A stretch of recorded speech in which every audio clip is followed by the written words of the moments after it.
Good morning, I'm Marcus Michaels, and welcome to this week's edition of our video blog here at Michaels and Booth. And we are honored today to have the Chief of Police from Fort Walton Beach, Ted Litschauer. Chief? Good morning, Mr. Michaels. Thanks for, well, you got to call me Marcus. We've known Okay, each other, Marcus. what, almost 10 years now? That's true. It's a little over 9 years ago we met. Yeah, and you've done a great job over there. Everything points to nothing but success in your administration. Congratulations on that. Well, thank you. You're very kind. Well, it's not an easy task, and you know, in an environment where law enforcement's got a big target painted on their back, sometimes you've managed to navigate troubled waters, and really, I mean, just have a spotless record over there. Just a fantastic record. Well, thank you. I appreciate that. I believe in being a public servant as opposed to being a public official, and I think that in every agency, the demeanor of the agency tends to take on the personality of its leader, good or bad, and so some of the things I believe in, I think, are good for the public. Well, and I remember meeting you. You were a young guy, young to being the chief. You'd had great experience in Missouri, and also been down in Tampa. You'd worked in some different agencies. But I remember meeting you when you were fresh and green, and you had a lot of ideas. And looking back on that, you've delivered. You really have. A number of things our folks have bought into, and do things the way that I like to see them done, and I think the public likes them to be done. Every year our city does a survey with its citizens, and every year they come back with talking about their police agency, how much they like it, and how much they appreciate it, and as a chief, you can't ask for anything better. Well, you can bet this much is true. If the ratings were no good as chief, we'd blame you. That's true. So you'd be interviewing the new chief. and so you get the credit, because if you're going to get the blame, you get the credit. You're the quarterback, right? So I mean, you know, if you win, congratulations, you're the star. The equivalent. Good. I'd like to be a Tom Brady, but yes, wouldn't we all? That's wouldn't true. we all? Let's talk a little bit about, and you brought this up this morning off camera, and I was so happy that you went there because it's so important to our community and to young people particularly.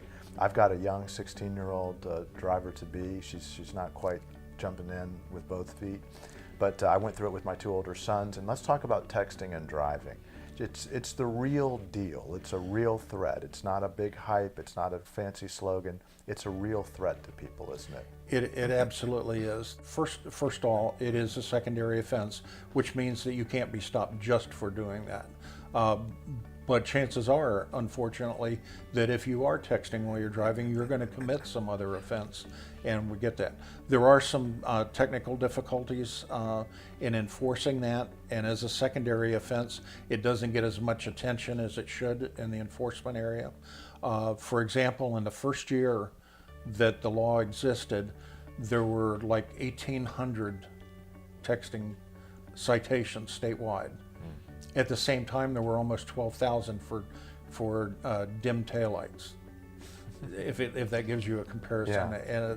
It's just very difficult to enforce. It is difficult to enforce, and one of the really sad parts about it is according to the statistics that we have available to us through the highway safety, 82% of those teens that are polled say that their parents or other adults that they've ridden with text while they drive. Of course. I mean, one of the things in my family, I know everybody's got their own rules, but in my family, it's like there is no exception to the rule.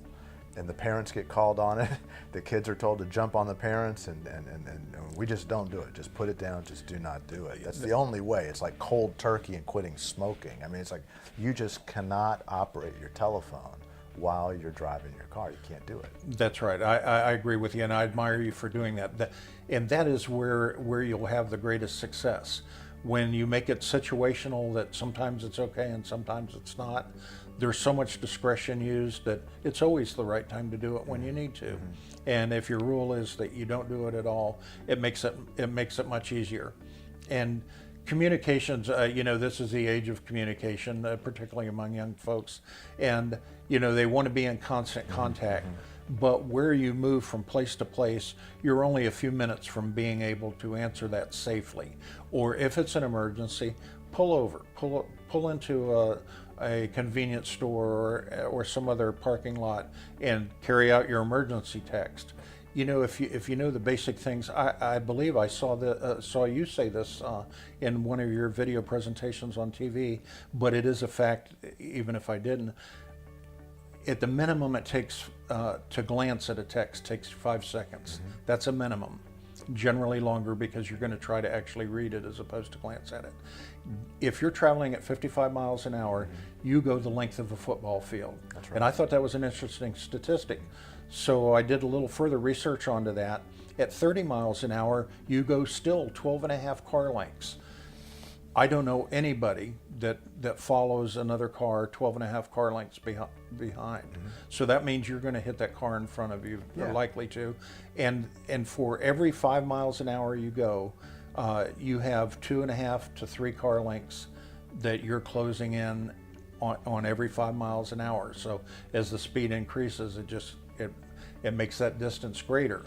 And you have 25% of all traffic crashes now involve distracted driving as a cause. And there are many thousands of traffic crashes. So what do you do within your department to help your law enforcement officers handle the educational side to it? I mean, the enforcement is tough, and so they've got the challenge of enforcing the law, but even more important than that may be the education. And how do you teach your guys? How do you get your guys out there doing that? Well, I'll tell you, I think that, well, to answer your question directly, we provide some online training for them in that regard so that they get the material and some video.